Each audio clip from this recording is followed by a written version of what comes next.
Qual o futuro da alimentação?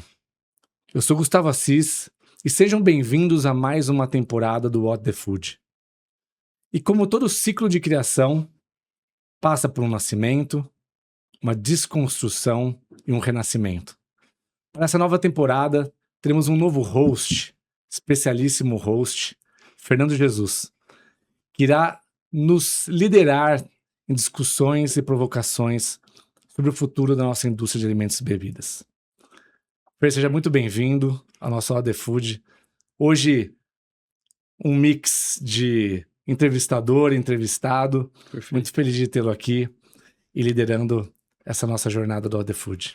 Obrigado, Gu. É uma honra poder representar essa empresa, também poder sentar nessa mesa com pessoas que provavelmente são as mais interessantes no mercado de alimentos e bebidas.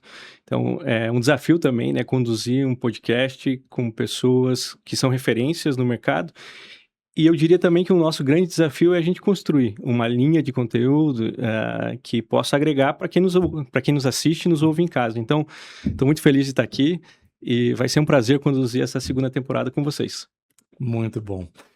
Para quem não conhece, oficialmente, além de novo apresentador do nosso What the Food, Fernando é o nosso head da área de marketing e inovação e tem uma longa história na nossa indústria de ingredientes e também nas áreas de marketing e inovação. Mas nada melhor do que ele para se apresentar, contar um pouco mais sobre a sua história, como você chegou até aqui, até esse momento. Perfeito, Gu. Foi uma jornada, eu diria que incomum, né? Eu venho de uma realidade muito diferente da realidade que eu me encontro hoje, mas eu trabalho na indústria de ingredientes há mais de 20 anos, né? Então, eu comecei em áreas de marketing, passei quase uma década nas áreas de marketing, na minha primeira experiência. Depois liderei áreas de inovação em desenvolvimento de produto, em desenvolvimento de tecnologia, em roadmap tecnológico. E nesse atual papel, eu concilio esses dois chapéus, né? Tanto em construção de um posicionamento, lembrança e estratégias para crescimento da organização nas áreas de marketing, com um time, quanto a gente ajuda a construir o futuro, né, do que é ser a Master Sense e como ela vai servir o mercado, e isso estando em inovação. Então, eu acho que a beleza da gente que trabalha na indústria de ingredientes é a gente estar nos bastidores, né? Entender como as coisas acontecem e por que as coisas acontecem e como eu encontro elas na prateleira do supermercado. Muito bem. E aproveitando e falando, entrando um pouco no tema do nosso podcast sobre o futuro dos alimentos e algo que toca bastante o seu dia a dia e que você lidera também a Master Sense num olhar sobre estratégia de mercado, sobre movimentos mercadológicos. Para quem está escutando a gente aqui, da sua percepção de tudo que você tem estudado, o que é esse novo consumidor que a gente tanto fala? O que movimenta o consumidor atual? Muita gente fala sobre gerações, mas tenho certeza que a sua leitura é muito mais profunda do que isso. O que é o consumidor? Bom, o consumidor, assim, acho que partindo um pouco do princípio, né, a gente até conversou isso fora dos bastidores, né, sobre essa questão de geração. Então, olhar para as transformações do mundo através da lente das gerações nos ajuda a organizar um pouco, né, como o cenário se desenha mediante o perfil de cliente que eu quero atender. Só que, cientificamente, as gerações elas não têm nenhum tipo de ancoragem, né? O que eu quero dizer com isso? A maneira como hoje, eu diria que a maior parte das indústrias utiliza gerações para conduzir pesquisas ou, inclusive, até posicionamento, ela está equivocada. Porque as pessoas elas são resultados das suas tensões daquele momento que elas estão vivendo. Então, é a mesma coisa que tem até uma brincadeira que eu vejo nas redes sociais, que é quando a gente vai traçar o perfil demográfico das pessoas, se eu traçar um perfil demográfico de homens mais de 50 que vivem no Sudeste, que são cantores, vai aparecer o Marcelo D2 e o padre Marcelo Rossi, que são perfis totalmente diferentes. Então, quando a gente olha para gerações e tenta consolidar como um grupo único, imutável, né, é uma maneira que eu acho equivocada de a gente ler essas transformações. O que a gente percebe é que as tensões sociais, né, que estão emergindo a cada momento, elas trazem novas respostas para pessoas em diferentes estágios de vida. Uhum. E isso acho que é importante a gente entender. Então, entender o consumidor na sua profundidade é você também entender que ele não é um bloco, né? E por isso que é tão importante a gente minimamente determinar que tipo de consumidor que eu quero me relacionar, né? E para isso ela vai passar pela parte de construção de que tensão eu quero resolver, né? E que job to be done eu quero resolver para aquele consumidor. E é a partir disso que eu consigo determinar que tipo de público eu quero servir. Então, eu deixaria de olhar mais o consumidor como um bloco estático, né, como geracional, um bloco estático geracional, e mais eu preciso entender em profundidade que dor que eu quero resolver e que grupo de pessoas que podem querer essa resolução. E que às vezes vai ser um grupo de pessoas que tem 60, 20 e 40 anos. E quais que são os riscos? Achei interessantíssimo essa questão do recorte do. Como é que você falou? Acima de 50 A anos, demográfica músico e do dos estados do Sudeste. Sudeste. A única coisa que eu consigo pensar é que, de fato, são dois acima de 50 anos, músicos e do Sudeste, e que chamam Marcelo. Quais são os riscos de uma indústria ou de uma empresa olhar só pelo recorte, do ponto de vista de desenvolvimento de produto, de para onde eu vou, como eu vou me comunicar, quando olhar só para o geracional? Porque o que a gente mais escuta, acho que é o recorte geracional, historicamente, né? E agora se fala tanto o Millennial, Gen Z. Quais são os riscos de você olhar para um recorte que, como você falou, assim, ele é relativamente até incerto, né? Não é Uhum. tão claro. Para mim, os riscos, eu acho que o principal risco é a gente ter um consumidor caricato, né? Que a gente desenhe e trace um perfil de um consumidor que parece que ele é homogêneo dentro de um grupo demográfico. Então, e aí desenhar produtos que não façam tanto sentido, porque na realidade, quando a gente vai olhar em profundidade, essas pessoas são, como a gente pegou o exemplo Uhum. dos Marcelos, Uhum. elas vão ser muito diferentes em si, né? Os seus desejos, né? A maneira como elas querem se expressar para o mundo através daquilo que elas consomem vai ser muito diferente. Então, eu acho que o maior risco é a gente acaba criando produtos que são ah, genéricos para um público que é genérico, na verdade. Uhum. Então, e aí eu acho que o desafio disso é você construir uma marca e um produto que não vai resistir ao tempo. Porque o que a gente percebe das empresas que conseguiram resistir ao tempo são aquelas empresas que identificaram um público fiel, né? Que coloriram primeiro uma piscina antes de ir para o mar, né? Uhum. Então, é aquelas pessoas e aqueles profissionais que identificam um público fiel e é a partir desse público fiel que esse posicionamento é reforçado e aí, este público fiel acaba atraindo, né? Que são os early adopters, né? Que acabam Uhum. atraindo também novos potenciais compradores para aquele seu projeto. Então, eu acho que esse é o maior risco, né? A gente diluir e ter um produto que é tão genérico que ninguém vai sentir nem falta se ele não existir. Eu lembro que até uma das primeiras palestras que eu vi sua, você já tinha acabado de chegar na Master, você falava sobre as tribos, né? Sobre você Uhum. falar. É isso que você quer dizer quando você fala do público fiel? É você saber com quem você está conversando, qual que é a tribo que você conversa, e isso vai muito além do que se é uma geração X, Y, Total, Z. exatamente. E eu acho que, primeiro ponto, eu me baseio muito nesse aspecto de construção de público, né?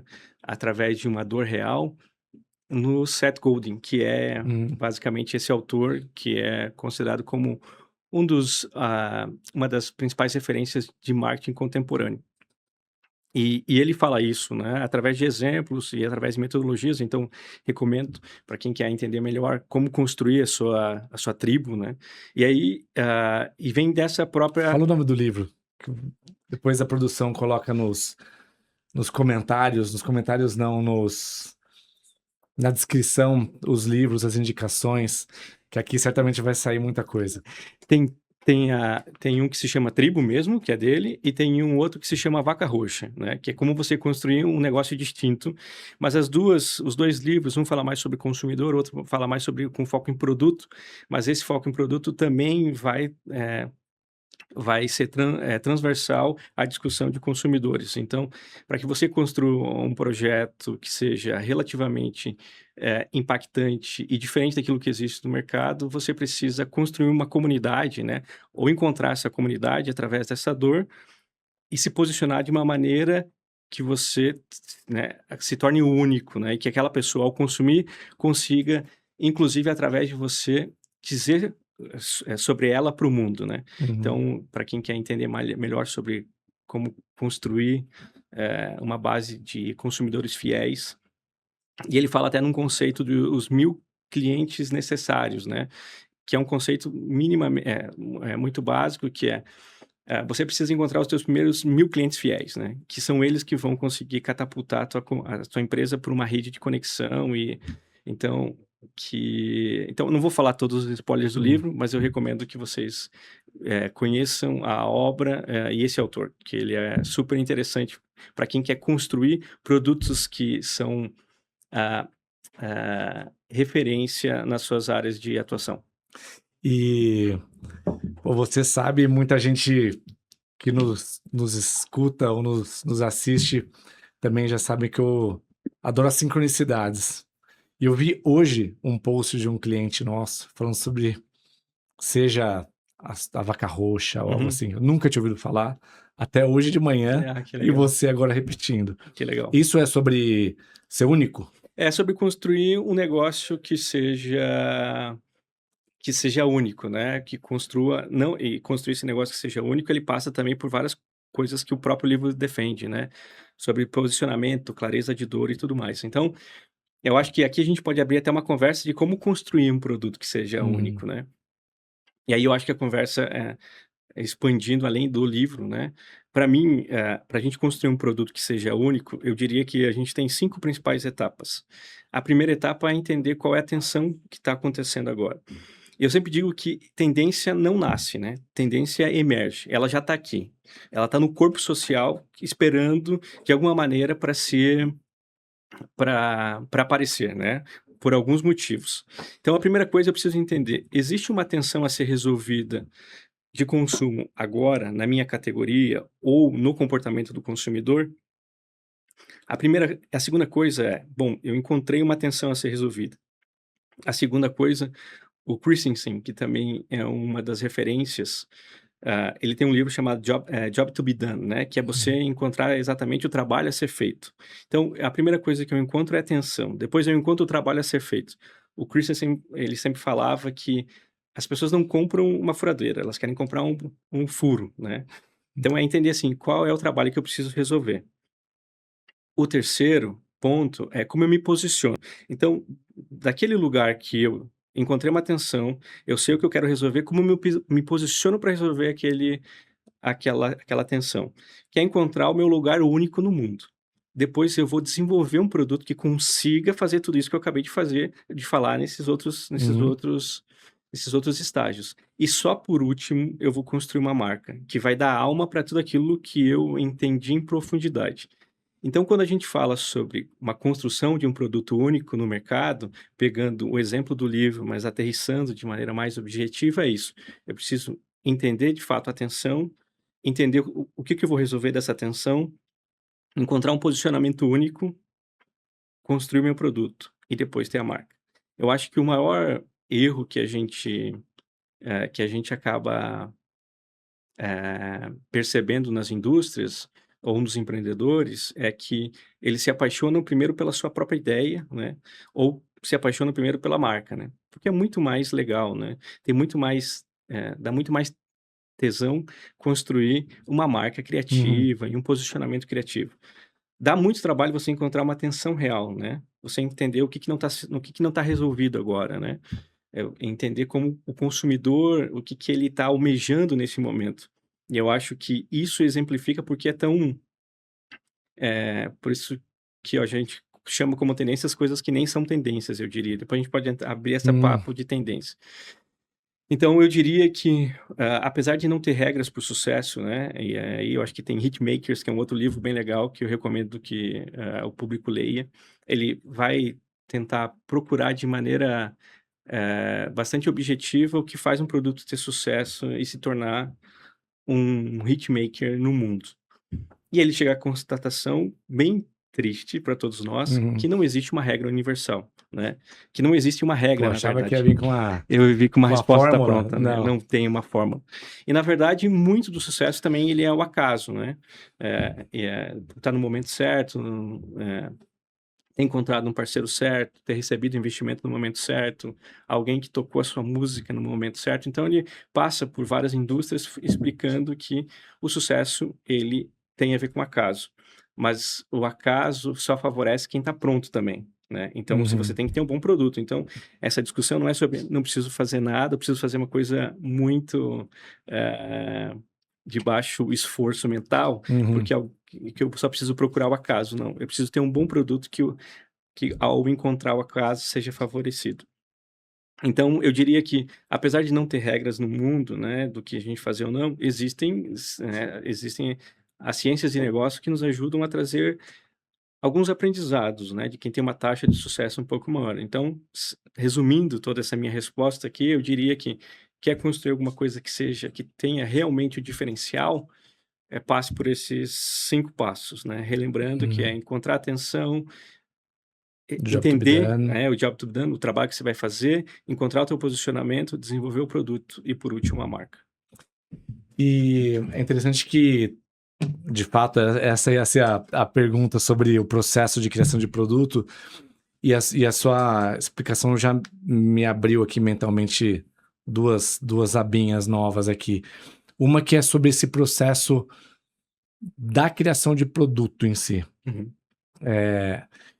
Ainda mais a gente que está numa indústria que passa por uma percepção sensorial muito clara, né? Alimentos e Uhum. bebidas, da pessoa ou do empreendedor ou de quem lidera a categoria dentro de uma multinacional. Acho que pouco importa a estrutura organizacional, mas passa sobre você se apaixonar pelo produto. Uhum. Você ter segurança que esse produto é maravilhoso, não tem nenhum igual. Qual que é o risco embutido em você se apaixonar pelo produto dentro de um processo de criação? Acho que esse é o risco mais comum que eu percebo, né? Eh, Acho que a primeira coisa, quando a gente se apaixona por uma ideia, a gente, de fato, não está apaixonado pela solução, né? E, às vezes, para resolver aquela Uhum. solução, não era aquele produto, né? Então, eh eh, tem uma frase que diz: "Se apaixone, né, pela dor e não pela ideia", né. Uhum. Se apaixone por buscar uma solução e não necessariamente pelo produto. O produto deve ser a resposta daquela dor ou daquela solução que você quer ter. Porque, se você se apaixona pelo produto, o risco de você ficar preso e refém daquele produto, né, você vai tentar encontrar um cadeado para sua chave, né. Uhum. E aí é um risco custoso, né, e que nem todo mundo tem, recursos para isso.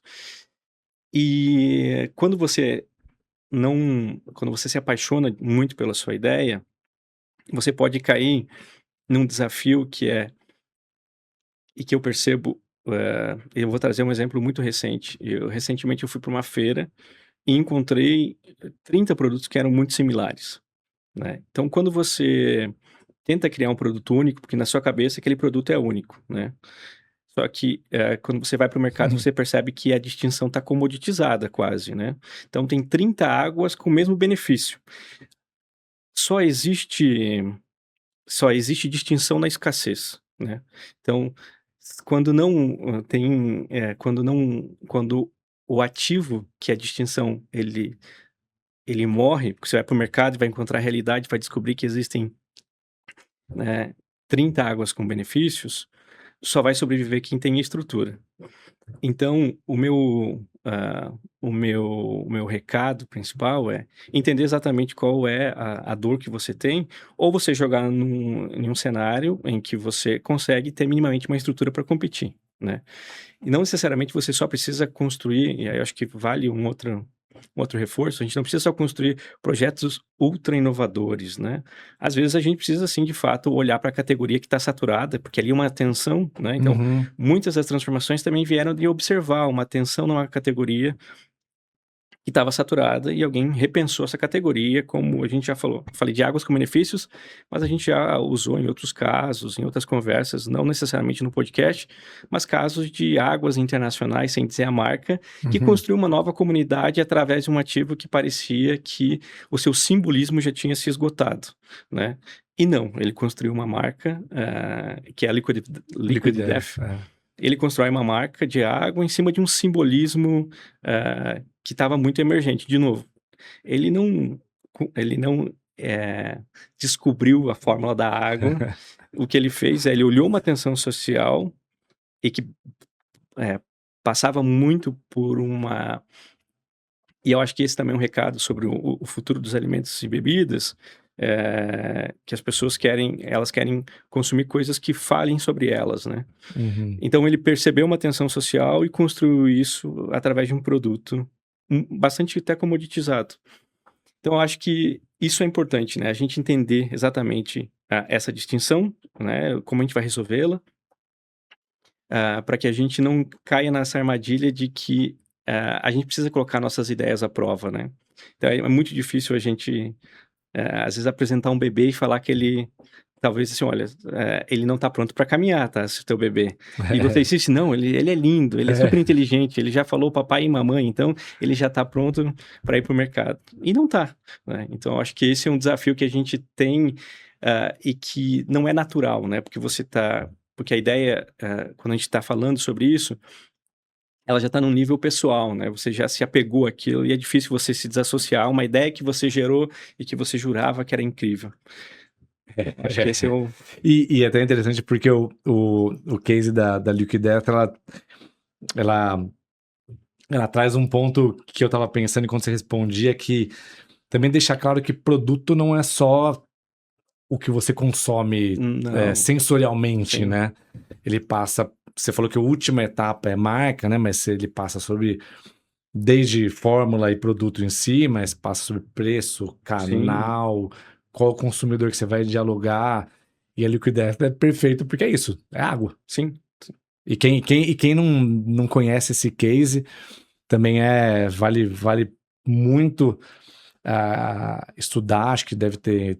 Eu, quando aprendi sobre eles, foi uma entrevista do founder, que é isso, né? Como que ele ia se diferenciar num aquário cheio de tubarão, né? sim, Um segmento de bebidas onde os grandes líderes são muito grandes, sim, né? total. Como jogar ali, né?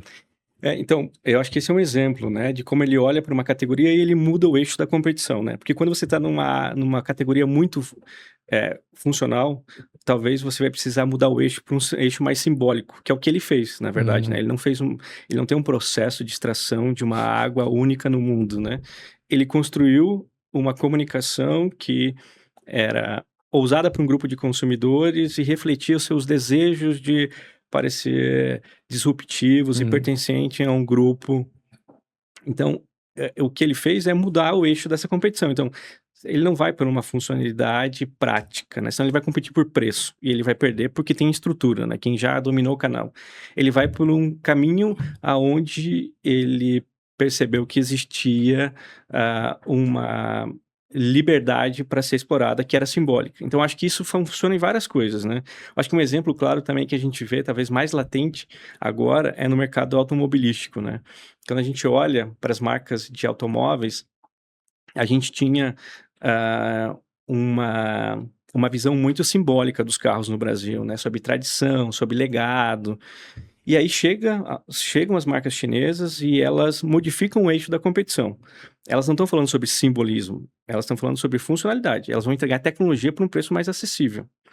E aí as pessoas e aí, ao mudar o eixo de competição, as pessoas já não estão mais comparando uhum, legado, elas estão comparando funcionalidade que está existindo nos carros que elas estão comprando dessas empresas uhum. que eram mais simbólicas, com as empresas novas chinesas que estão chegando e que não tinham esse legado simbólico de tradição de 100, 50, 70 anos, no mercado brasileiro inclusive. E aí que ao mudar o eixo de competição, as chinesas estão inclusive empurrando com que as grandes marcas existem, claro, outros elementos e outras camadas dessa mudança, mas isso é um exemplo, né? Quando você está numa categoria extremamente concorrida, como de automóveis, né? Bastante massificada e concorrida, você precisa pensar que eixo de competição eu consigo mudar ali. E no caso da água, no caso dos carros aqui, eles mudaram o eixo de competição. Eles não vão competir no mercado em que já está muito saturado.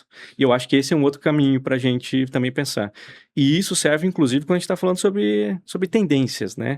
Às vezes acontece alguma coisa nova no mercado e a gente cai, né? Todo mundo vai para esse movimento de maneira, às vezes, pouco estratégica, né? Porque quer abraçar o que está acontecendo sem necessariamente entender se aquilo está reforçando a sua estratégia de posicionamento ou não. E acho interessante essa questão da mudança do eixo. A tendência do ponto de vista teórico ou até real, mercadológico, a tendência é que esse novo eixo, depois de um tempo, passa a ser o novo normal, vamos dizer assim, a nova média. E vai morrer. Vai depois surgir outro. E vai morrer, exatamente. Então, basicamente é esse ciclo, assim, né? Porque um produto que ele nasce, né, ao modificar o eixo de competitividade, ou porque quem está entrando no mercado está conseguindo imprimir exatamente como aquela categoria deve se comportar. Então, tem um benefício nisso, né? E tem um desafio também, né? Acho que anota para a gente voltar nessa, senão eu acabo abrindo muitas conversas. Então, quando qual era a tua pergunta? Eu já fui para outro caminho e já esqueci. Se esse novo eixo passa a ser a nova média perfeito. para depois surgir outro eixo. Exato. O que acontece? Temos um novo eixo competitivo, ou um novo movimento, um novo posicionamento, e isso olhem de maneira ampla. Geralmente, os early adopters que vão abraçar isso, né? Então, são as pessoas, são os consumidores que se veem ou veem aquele simbolismo, aquela nova funcionalidade, ou aquele novo posicionamento como uma maneira de se expressar também. Então, a partir desse momento, esses early adopters começam esse movimento, né? Eles cristalizam isso, né? E a partir dessa cristalização, os seguidores, né? Que vamos chamar assim, que é o público de massa, começa também a consumir esse tipo de produto. À medida que esse produto se desloca, né? Dos early adopters para a massa, né? Ele acaba perdendo a sua distinção. Lembra que eu falei sobre distinção? Então, a gente vai voltar para um ciclo. É basicamente uma Ouroboros, né, que consome a própria cauda, né? À medida que uma coisa nova surge, ela é consumida até a sua exaustão e alguma coisa nova vai precisar surgir para que a gente consiga fazer com que também porque é muito e aí é mais filosófico até o tédio de possuir, né? A dor de conquistar e o tédio de possuir. Ele funciona em todas as camadas da sociedade também. Então, à medida que aquilo se tornou muito banal e comum, vai gerar uma outra necessidade, uma outra tensão que vai estar lá. Não necessariamente ela vai ser entregue ou não. E aí eu acho que a nossa capacidade de olhar para onde que é possível, né? Emergir essas tensões e transformá-la isso em uma oportunidade de negócio. Aliás, uma coisa que eu não falei a respeito do Fernando é a profundidade filosófica e intelectual das respostas, tá? Então aguardem para essa nova temporada algo muito mais profundo, entendeu? Vai ser sempre dessa forma. E eu não esqueci da segunda abinha que eu falei que a sua outra resposta tinha aberto, que é sobre no processo de criação de produto, e lógico que quando essencialmente isso acontece quando você olha em perspectiva para trás, você ter o famoso produto certo na hora errada.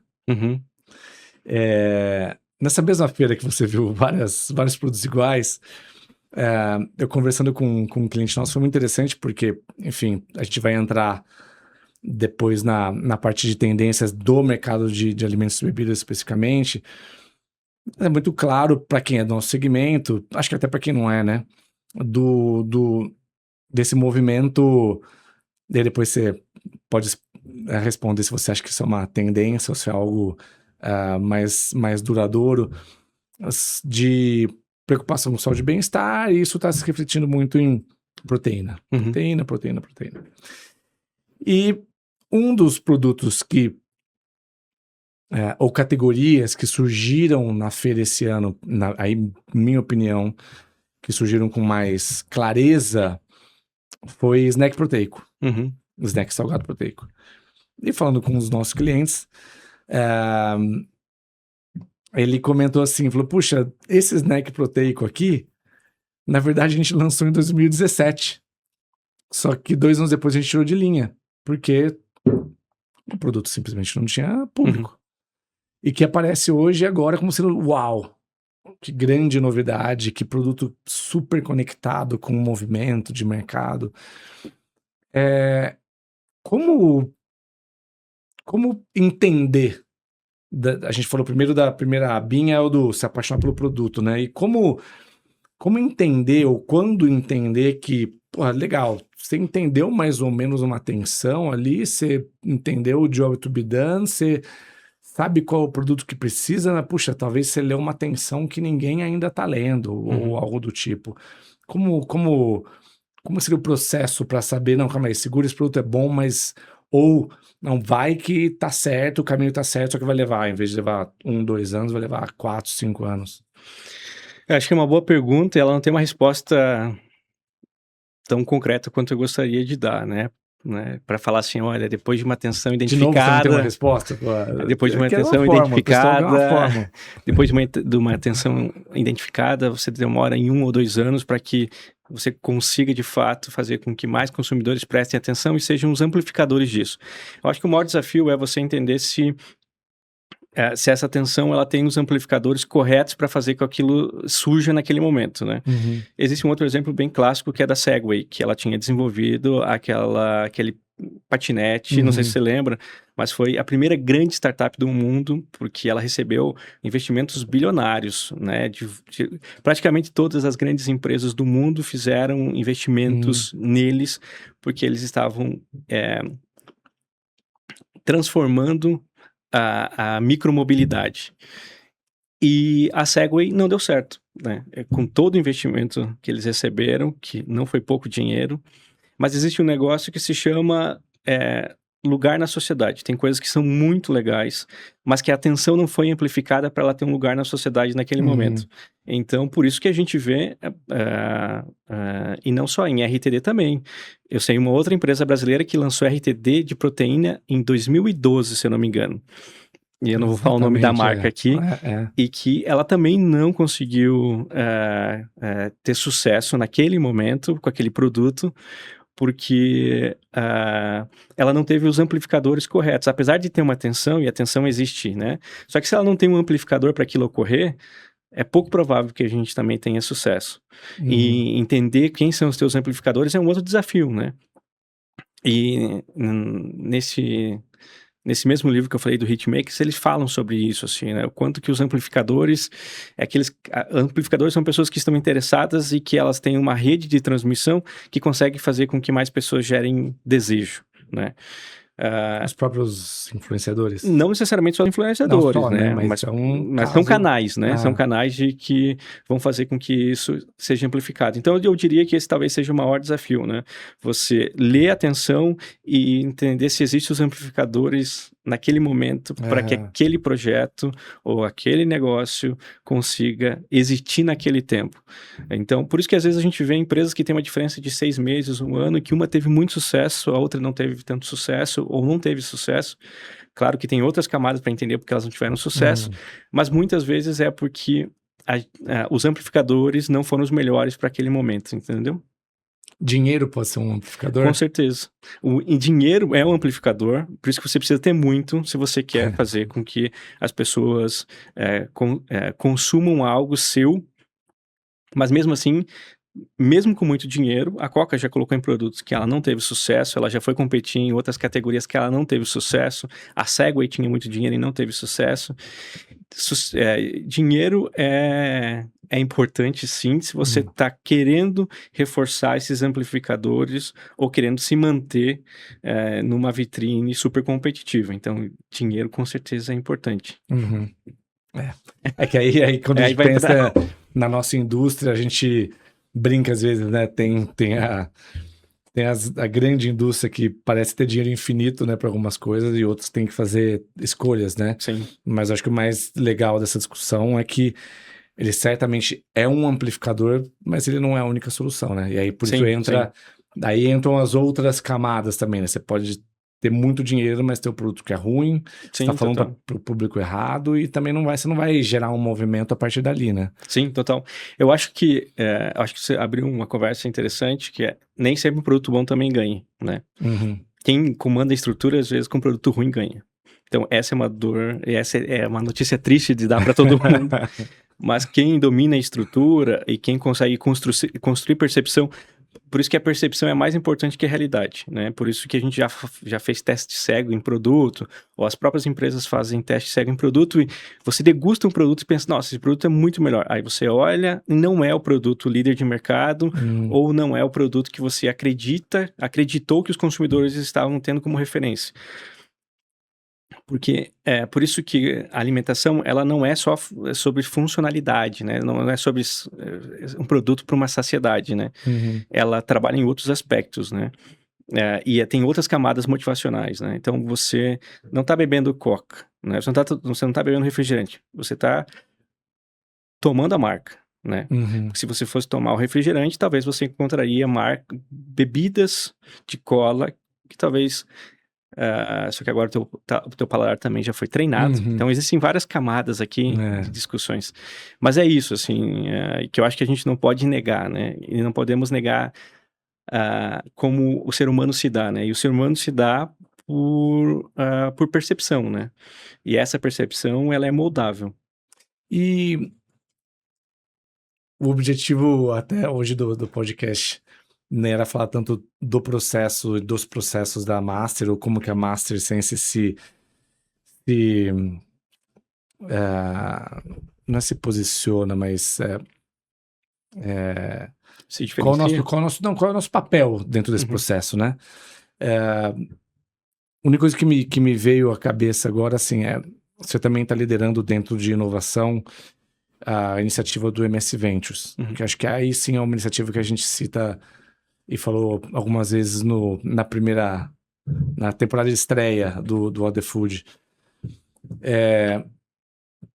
Você também teve muito contato com esse dito novo empreendedor, né? Assim, uhum, da experiência recente, e entendendo essa teoria por trás da criação de novos produtos que você citou, onde, onde você entende, e aqui estou falando especificamente de uma iniciativa aqui no Brasil, onde você entende que esse empreendedor que às vezes chega para a gente como MS Ventures, onde que eles podem estar errando, onde eles estão apostando o movimento de produto deles, ou que nível de clareza você entende que esse novo empreendedor tem desse processo de criação de produto?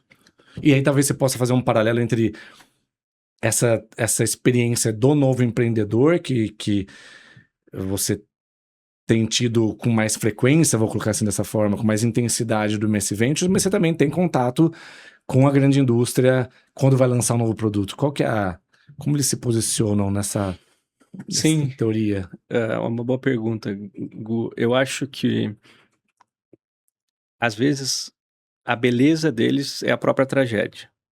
A beleza de novos empreendedores é que eles desafiam o status comum, assim, né? É. Então, eles olham para as categorias de uma maneira que talvez a gente que está no mercado está mais viciado em olhar, né? Uhum. A gente olha limitando com a nossa capacidade de compreender aquela categoria. E Uhum. às vezes quem vem de fora, e muitos empreendedores que a gente atende, eles não são nem do mercado de alimentos, né? E eu acho que isso também explica as novas startups que nasceram, foram compradas, foram compradas ou quebraram, né? Então a gente não pode falar também só da parte que sumiram ou que estão chegando. A maior parte dessas pessoas não vem do mercado tradicional de alimentação.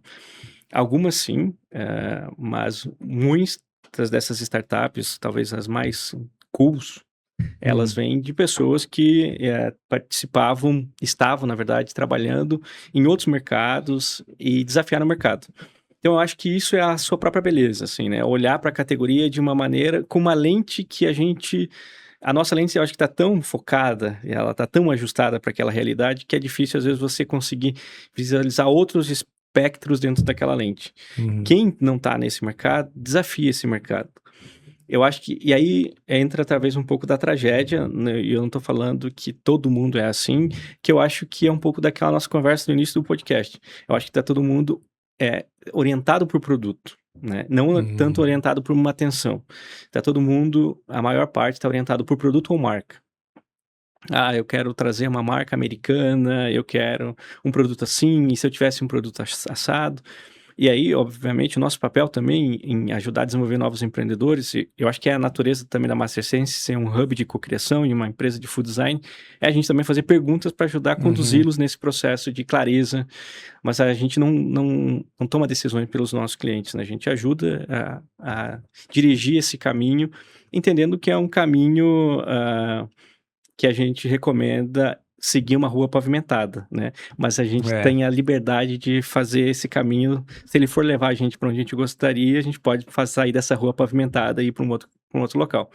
E eu acho que a gente também aprende, né? Com essas pessoas que entram no mercado e desafiam, porque vai também, acho que ajustando a nossa própria percepção do mercado e do que é possível. Então, acho que tem essa beleza, mas tem esse desafio de que às vezes a gente fica muito apegado. Eu acho que não é só para os novos empreendedores, eu acho que é nosso desafio como ser humano, né? A gente encontra uma ideia e tem ela como uma resposta para o problema, né? E aí não se dedica ao problema, porque eu já tenho a ideia, entendeu? Então, e aí quando você se dedica de fato a entender a dor e o problema, muitas vezes aquele produto, ele não se sustenta, né? E ele acaba se diluindo. E é interessante que você comentou que agora que eu fui pensar com a teoria na cabeça, né? Muitos empreendedores vêm, como você disse, e eu consigo captar bem na sua fala, sobre produto X que estourou nos Estados Unidos. A Pop foi vendida para PepsiCo por bilhões, vou fazer a Pop aqui no Brasil. Mas talvez da perspectiva do processo de criação de produto, a tensão existente lá é diferente. É diferente. É um momento. E o job to be done foi um que você não sei, só tá vendo quantas outras que tentaram resolver a mesma tensão e não deram certo. Você não vê, você só vê Perfeito. a única que deu certo, que pelo próprio unicidade do negócio é uma em 1 milhão. Você tá, qual dos outros, qual ponto você tá pegando, né? A gente é ótimo em ser estrategista do passado, né? Ver empresas que deram certo e tentar explicar por que elas deram certo, né? Sendo que, ao mesmo tempo, milhares de outras empresas deram errado. E a gente não parou quase para olhar porque elas também deram errado. E eu acho que é um pouco disso, assim, né? A gente tem essa habilidade de tentar contar uma história de sucesso, porque a história de sucesso vai comover mais e vai fazer mais conexão com as pessoas, né? Sendo que talvez os maiores aprendizados... Tem até uma frase, né? Que às vezes o maior aprendizado não tá na vitória, mas tá na perda, né? Não que eu quero que a gente perca, tá, pessoal? E eu tava lembrando até, que especificamente quando a gente fala de empreendedor, e aí entendo que eu tenho a própria experiência do empreendedorismo dentro da Master, mas me marcou, a gente fez um dos episódios, a gente fez com vários empreendedores, né? Mas lembro que a gente fez uma com o Bruno, que foi o founder da Eat Clean. Sim. E a gente falou sobre isso, né? Até tinha tido na época uma entrevista com o founder da NVIDIA. E que todo mundo olha agora e fala, nossa, que empresa de sucesso. Perguntaram pra ele se ele voltasse no tempo que ele faria diferente. Ele falou assim, provavelmente não teria empreendido. Porque é muito difícil a jornada, de qualquer forma, né? Então, mesmo que você tenha o processo... Todo que você falou assim, não tem uma resposta certa, né? Às vezes depende do próprio fôlego pessoal, financeiro. Não é se você fizer isso, mais isso, mais isso, mais isso, mas isso dá certo, né? E dentro da próprio processo de empreender é saber que você tem que ser fiel minimamente durante um período, porque que vai ter momentos de baixa ou de perda, que você vai ter que saber lidar com isso, mas ser persistente. Se você entende que aquele seu produto ataca de fato uma atenção, está fazendo o job to be done certo, às vezes é uma questão de persistir, não de desistir tão rapidamente, né? E eu acho que tem um ponto legal aqui na tua fala, que é sobre o quanto que a gente consegue arrastar a nossa verdade. O que eu quero dizer com tudo isso? Ao nas a um a gente tem uma habilidade, eu diria que as pessoas normalmente começam muito bem os seus próprios negócios e elas são capturadas por outras verdades que vão aparecer nesse desenvolvimento de negócio, né. Então, a todo ano existem 500 tendências, 600 tendências, 700 tendências. Inclusive a senhora Inovadeira, que já foi uma convidada nossa Uhum. do podcast, ela compila todo ano e assim, é assustadora a quantidade de tendências que são lançadas a todo É. ano. E aí depois a gente pode falar um pouco sobre tendência e tudo mais. E aí eu acho que uma empresa, quando ela nasce geralmente com o objetivo de resolver essa dor e construir um certo posicionamento que ajudou a trazer um certo público, e esse público ela está arrastando no sentido de estar levando a consumir seus produtos por mais tempo. E o meu maior medo quando eu vejo um mercado que vive de FOMO, às vezes, né, de Uhum. tendência toda semana, é a gente perder a nossa próprio posicionamento e a nossa identidade, a nossa verdade, para tentar abraçar qualquer coisa nova que nos é apresentado. Então, às vezes eu vejo algumas empresas que, agora a tendência é fibra, vou colocar fibra. Tendência é proteína, vou colocar proteína. A tendência é menos isso, não vou tirar isso do meu portfólio. E muitas vezes ela acaba afastando aquele público que ajudou a construir aquela própria empresa, né. Então a gente Uhum. ser fiel não significa que a gente não é imutável, né. A gente precisa sim entender o espírito do tempo, as tensões e como a gente vai resolver isso. Mas a gente tem que cuidar para não perder a própria verdade do que a gente construiu como companhia, o nosso posicionamento, porque se a gente, se afasta tanto e começa a abraçar qualquer coisa, a gente acaba se tornando qualquer coisa. E aquele público fiel, aquele consumidor que inclusive era o nosso evangelista, ele deixa de ser nosso evangelista porque ele Uhum. já não nos reconhece mais, né. É comum, você entrar num local que muda a todo tempo e que você sempre está perdido, nunca É. sabe onde encontrar mais onde era o banheiro daquela casa, porque eles reformam essa casa toda semana, eu sempre vou lá e estou perdido. Então eu acho que é um pouco disso, assim, além do desafio de empreender, eu acho que é o desafio de o quanto que a gente é fiel à nossa verdade, né, porque a gente desenvolveu aquela empresa e o quanto que a gente por isso que eu acho que marketing, ela é tida apenas como uma visão muito por uma parte das pessoas, ela tem uma visão bastante equivocada, que é de comunicação.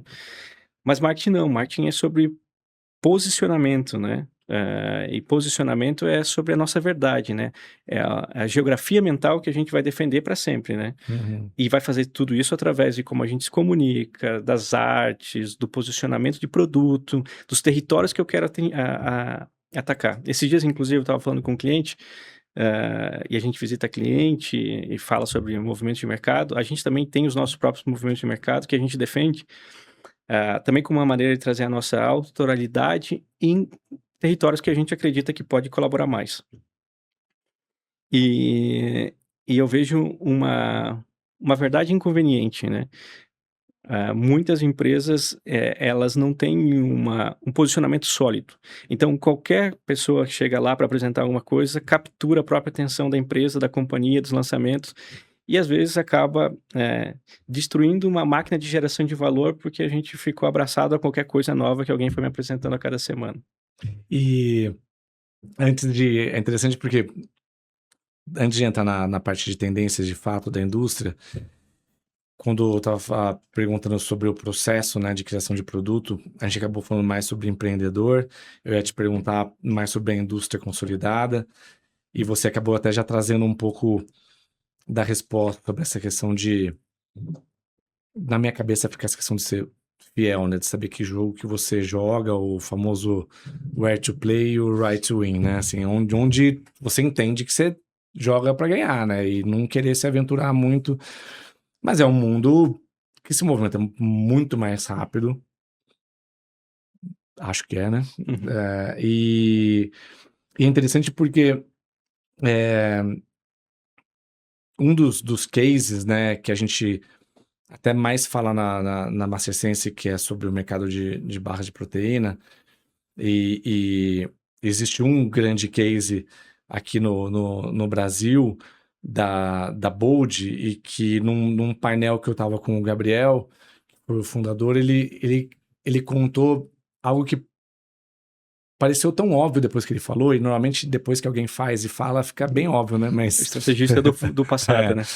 Que ele falou assim, não, então, mas é porque a Bold, ela não veio da evolução da barra de cereal, que foi ficando saudável e teve proteína. Ele falou assim, eu queria ter um candy bar, ou seja, uma barra de chocolate, vamos chamar assim, saudável. Então, a criação da marca, do produto, veio de uma outra tensão a ser resolvida. E o que é interessante é que uma vez eu estava preparando para uma aula lá na Link, eu ia contar o caso da Bold, né? E eu falava assim, puxa, eu explicava isso com desenho, né? Então, o que é uma candy bar, né? Peguei uma marca mundialmente conhecida, contei a história da Bold e falei, bom, aí passa o tempo e aí essa marca mundialmente conhecida lança aquela marca com proteína. E o que é interessante, e aí a pergunta, né, como se fosse de ser fiel, porque eu como consumidor, lógico que eu tenho todos os meus vieses aqui, meus filtros, por estar mais metido na indústria, eu olho para aquele produto que eu sempre vi como um candy bar e falo, cara, não é uma marca de algo saudável, entendeu? E não consigo entender aquele movimento dela, porque eu queria que aquela marca eu conhecia quando eu queria comer um chocolate.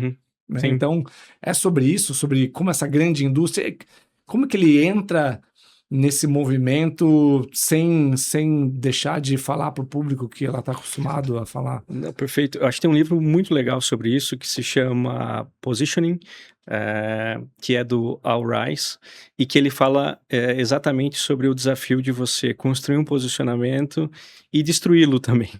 Então, acho que para profissionais de marketing, eu diria que esse livro ele é essencial. É um livro dos anos 70, se eu não me engano. E ele fala sobre isso, né? Quando você desenvolve um posicionamento, você está desenvolvendo a sua própria geografia mental, pelo que você quer lembrado quando aquela pessoa quer resolver aquela dor, né? Então, se eu tenho uma dor de indulgência e o produto não é só sobre o produto não é só sobre funcionalidade, ele vai carregar outras coisas, simbolismo, afeto, ele tem outros elementos, né? Numa cadeia de construção de valor. E quando você começa a transformar um produto que tinha essa característica para tentar atender a uma tensão que está aqui, muitos dos casos você destrói o valor daquele próprio posicionamento, daquela geografia mental que você tinha. Eu procurava aquele candy porque ele era um momento de afeto dentro de uma rotina estressante e um momento de prazer para fazer um equilíbrio nesse desafio de um corpo otimizado, né? Que é o que a indústria cobra da gente, né? Um corpo cada vez mais otimizado, seja por medicamento, seja por alimento. Talvez aqui tenha outra conversa sobre como essas indústrias, cada vez mais a barreira entre alimento e farmacologia está se dissolvendo. E aí, você vai destruindo, né? E aí, pode ser que um concorrente seu, que tem um posicionamento mais fiel né, e uma construção, porque marca toda mensagem que eu mando para o mercado é uma mensagem que vai dar crédito para aquela marca, né? Vai reforçar aquilo. É como se fosse eu estou colocando ativos naquela marca, naquele banco, né? Toda vez que eu faço uma coisa errada, eu estou tirando ativo daquela marca. É como a Nike, por exemplo, que construiu um ativo em cima de uma persona, em cima de um arquétipo de herói que incentivava você a ser herói de si mesmo, né? Só vai lá e faz. E ela perdeu isso nos últimos anos, tanto é que ela é usada como um case de distribuição de marca, de valor de mercado. Porque quando a mensagem é divergente, né? Você fez um produto, ele era posicionado para isso, e ele tinha outros elementos que eram super importantes para essa construção desse posicionamento, e eu começo a guinar ele, talvez por uma saudabilidade que não faz sentido, mas eu quero surfar uma onda. Muitas empresas não querem construir uma nova marca, porque existe um custo de construção de marca, e pega assim, o quanto que essa marca consegue suportar E aí, não, acho que essa marca vai conseguir suportar agora fazer um candy. E, na verdade, eu estou destruindo aquele valor de marca, né? Então, eu acho que existe esse desafio mesmo, que é quando você percebe um movimento e uma tensão, e você quer, como empresa, e é um posicionamento legítimo seu, eu não vejo nenhum problema, né? Eu acho que eu teria muita atenção quando eu construo uma marca que ela tem uma década, 2, 3, 4, 5, num posicionamento e numa construção de uma cadeia de motivações para comprar, que ela é transformada de uma noite, É, né, da noite para o dia, e agora não tem mais, esse produto não tem mais isso, não tem mais aquilo. E eu acho que vale sempre lembrar que a gente tende a se comportar como um pêndulo, né? Toda vez que a indústria vai muito para um lado, ela tende a ir para um outro para compensar, né? É como se a gente aliviasse a pressão daquela cobrança exagerada que a gente levou as próprias indústrias para aquele ambiente. Então, isso acontece em várias camadas, né? Então, eu cuidaria com essas transformações exageradas, esse FOMO que é tomado pela é, indústria, e aí a gente pensa, eu preciso dar resposta. Mas, às vezes, essa resposta é mais para o board do que necessariamente para o consumidor. e é interessante porque tudo que é feito, e você falou assim, de se é algo que é legítimo, algo que é um movimento que você traz por convicção de que aquilo é real, ele é muito mais fácil de se sustentar, Uhum. né, ao longo do tempo, né? Eu lembrei do famoso, quando tinha a época do ESG, foi quando eu estava começando a estudar mais sobre o capitalismo consciente, falava sobre os 3 Cs do ESG, Uhum. que ou você entra por convicção, ou por conveniência, ou por constrangimento. Uhum. E você está falando exatamente isso. Se você quer pegar uma onda, quer surfar, mas é mais por Uhum. conveniência, você corre um risco de também. Primeiro resultado que não entregar muito, você já sai, Uhum. porque você não estava fazendo porque você acreditava que aquilo ia Uhum. gerar resultado. Bom, especificamente sobre tendência de alimentos e bebidas. Tá legal a conversa aqui, porque a gente nunca tem esse tempo, né, de conversar assim. Produção, a gente vai fazer um de 2 horas, tá? Então a gente vai seguir falando aqui. Aí vocês vão gravando, faz 3 episódios e tá tudo bem. É. Senão a gente tem que voltar pro dia a dia, fazer reunião, a gente não vai conversar, tá legal, né? Mas falando sobre tendência especificamente, você citou até alguns casos, alguns movimentos conhecidos. O que você vê para alimentos e bebidas, para o nosso segmento, que não é uma modinha, algo que é uma tendência real, que quem está acompanhando a gente, quem acompanha já está atento ou tem que se preparar agora para o futuro? Bom, acho que eu vou resgatar a minha conversa inicial, né? Primeiro que tendência não é uma coisa que a gente cria, né? A gente está criando tendência, ninguém está criando tendência. A gente está lendo essas tensões que estão emergindo nesse corpo social e está tentando resolver isso que eu acabei de falar. Então, acho que a primeira coisa que a gente precisa entender é, de maneira profunda, o que move o ser humano. E aí, para isso, eu separaria a nossa conversa entre o que que é uma espuma, o que que é uma onda e o que que é uma maré. Espuma é aquela coisa, é uma coisa super passageira, que ela está respondendo a uma trend na internet, como a gente viu 500 trends nos últimos Morango do anos. amor. O morango do amor é Pistache. uma. O pistache, talvez sim, já estaria talvez ali por uma onda, né? Que é basicamente Foi mais duradouro. um movimento um pouquinho mais duradouro que acaba até transpassando a própria indústria, mas não tem estofo para transformar o mercado. E aí o que uma maré é um movimento, de fato, que vai transformar o mercado. Então, é algo que a gente está falando, o wellness é um grande movimento que transforma o mercado. E então, o que transformou o wellness não foi o açaí, não foi o matcha, e também não é o GLP-1. O que está transformando a indústria de alimentos é que a gente está olhando para o corpo como um símbolo de controle, né? A gente quer performar a todo custo, e o corpo não pode ficar obsoleto. Numa sociedade que exige cada vez mais do ser humano, né, de várias maneiras, e tá a inteligência artificial aí para isso também, para falar sobre você precisa ser mais produtivo, alguém vai te substituir, você precisa ter um corpo legal para postar na internet. Todas essas outras coisas que aconteceram antes, inclusive, do movimento de academia dos anos 70, todas o low, no, diet, light dos anos 90. Então, se a gente olha para essas transformações, a gente está levando o corpo, na verdade, para um outro território, né? Antes era um corpo funcional, hoje é um corpo que ele necessita de otimização, né? Então, eu Uhum. preciso de um corpo otimizado. Então, isso, na verdade, que tem influenciado, na verdade, o lançamento de tantos produtos, e que ajudam nessa otimização de rotina, de corpo, de imagem, porque eu quero performar esse corpo de uma maneira, que não me deixe um ser humano obsoleto.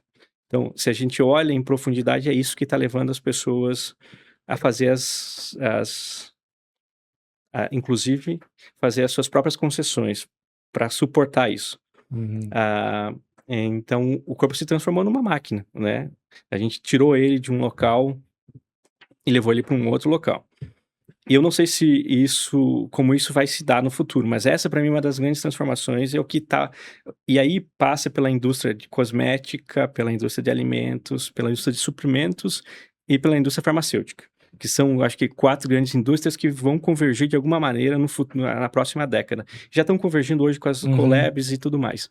Então, isso para mim é um grande movimento. E aí eu acho que a gente precisa entender, olhar para esse movimento, por exemplo, busca de controle, para mim é um grande movimento. GLP-1 é uma das coisas que alimenta esse grande movimento de busca por controle.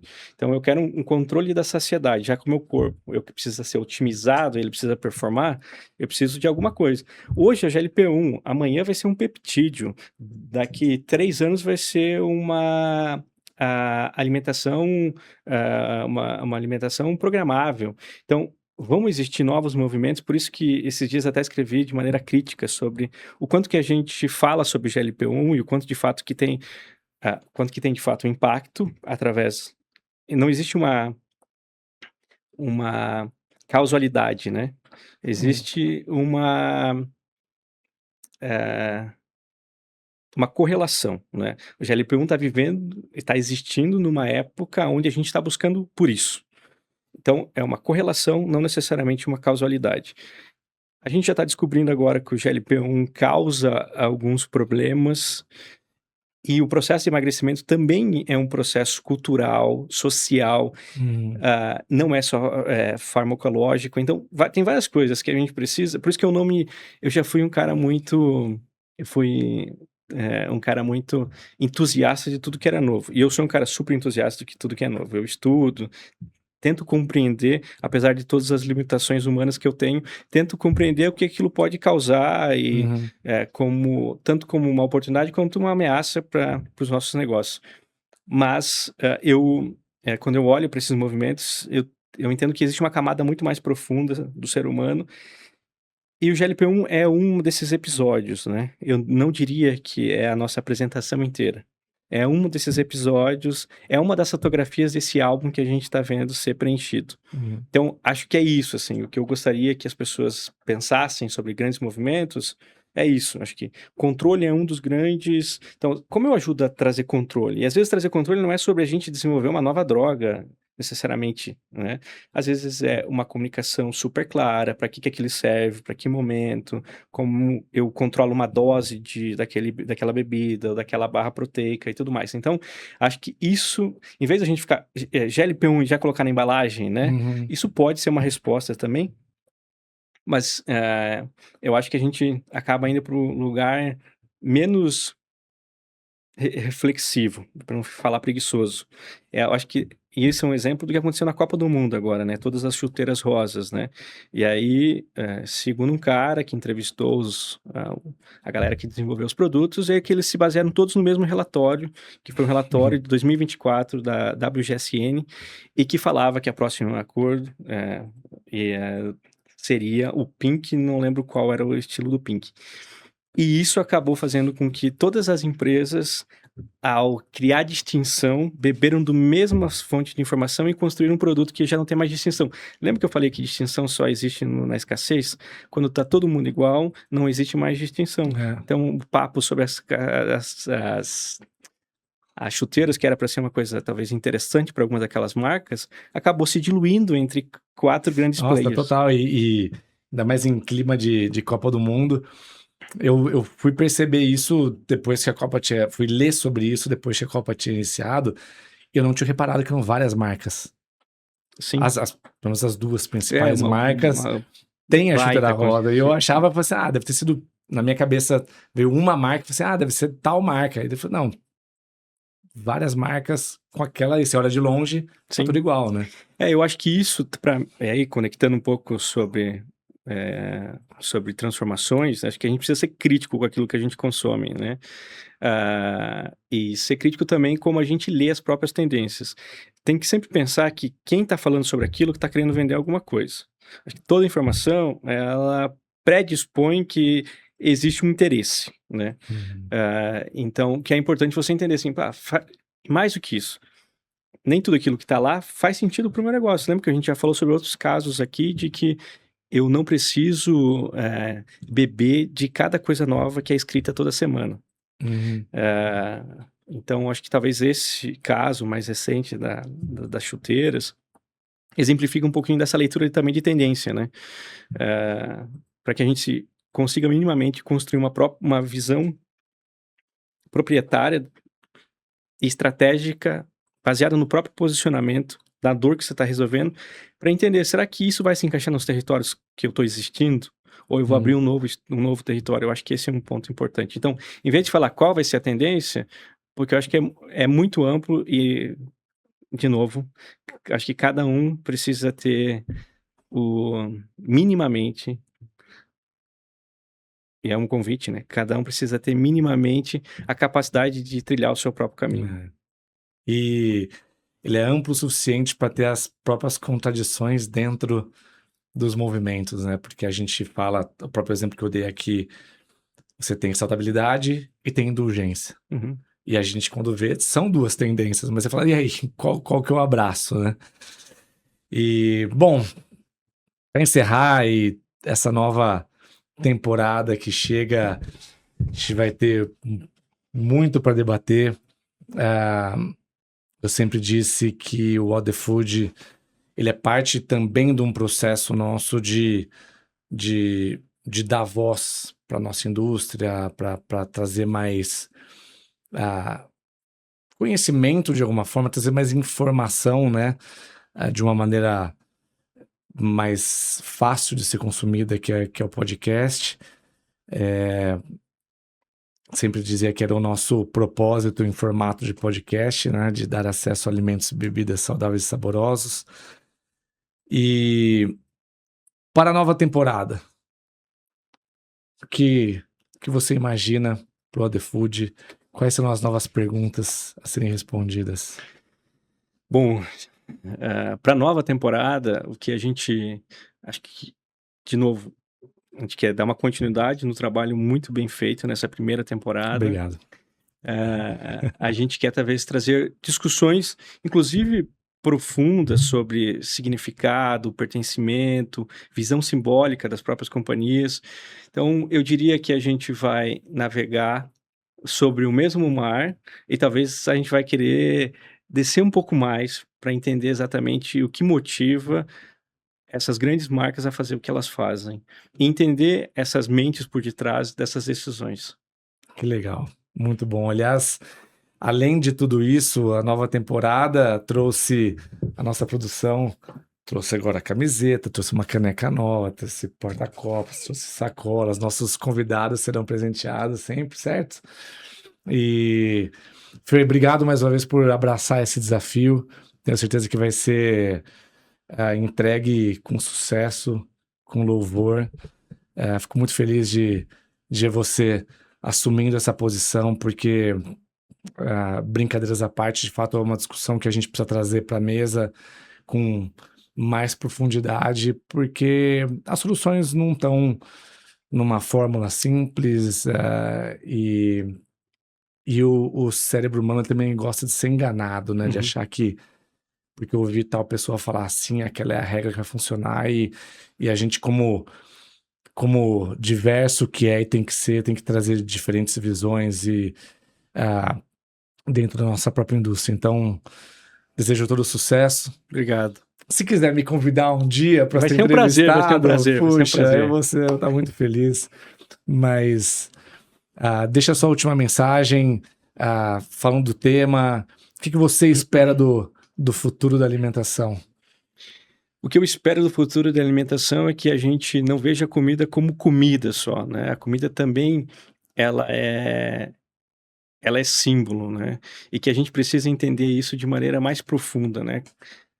Como esses símbolos e como os nossos consumidores olham para a alimentação e olham para essas próprias transformações. Tem um livro, antes da gente finalizar, que se chama Previsivelmente Irracional, que ele fala exatamente sobre o comportamento humano e como ele pode nos enganar.